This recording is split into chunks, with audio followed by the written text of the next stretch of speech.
Okay, it gets cold sometimes, and people want to stay outside all the time now. Right. So, what's your recommendation in regards to, the heating of the outdoors? Some of the feedback that we get from our customers is that, hey, if I would have done it over again, I might want to incorporate drop screens, or I might want to incorporate maybe under counter lights. But the biggest void we see are outdoor heating area, outdoor heating solutions. This is by Infratech. So in a nutshell, not to take you on a boring journey, this company's out of California. Great company. You can get different colors with Infratech. So what does a standard dual element bulb heater cover? And how high can you? The questions a lot of people ask is, how high can I put it? And then what's the coverage? Well, we're finding that gas is good, but electric is better. It's not as invasive.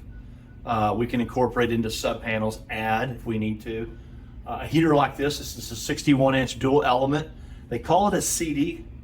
CD is a curved back. This one's in black, and they call it a motif overlay. It softens the look up.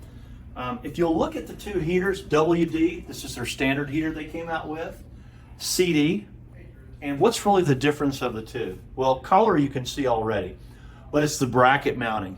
The bracket mounting is on the end. Some of our customers are like, what? It's a heater, doesn't really bother me a lot. But some customers will say, listen, I like the brackets, but is there any way we can hide that? And on the CD series, they're tucked underneath, so the heater actually looks like it's floating. And we see that regardless of color, that this is the most popular heater that we do. Why would we show a WD? Well, you do have some flat ceilings that you guys specify. And these would go into frame systems and do top-down heating. So when you do that, there's no value added to do this type of heater, so we'll take the customer into that direction. What's the mounting height? 8 to 12 feet. What is the amperage? 25 amp dedicated. You can't tie these into 125 amp, in other words. If you have Lutron, System 4, Crestron, can you hook up to a house panel? Yes, you can. Why should I do a dual element versus a single element? Here's the one value added piece. It's a high-low. So if I want to operate, Infratech has a switch that's called a stack switch. It operates each bulb independently.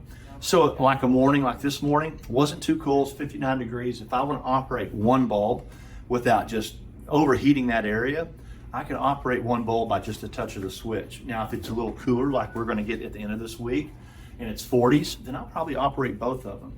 Again, 11 by 11 area, we'll always recommend pairs, always, to define that area.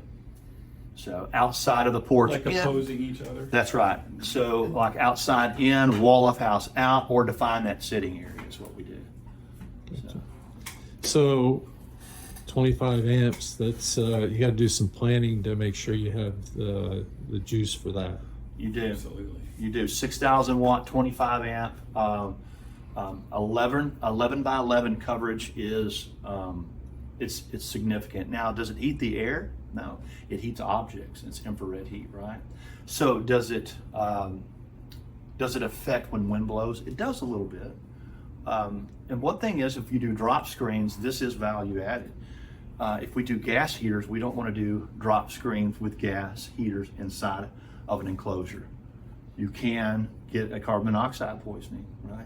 So we want to do, this is less invasive. I can go 36 inches away from a ceiling fan and 18 inches from an inside corner.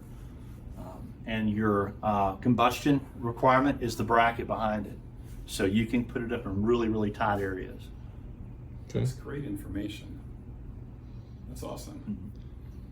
So if we're not doing electric and we go to gas, do they have a gas unit as well? Infratech does not, then we take you to Bromic. Okay.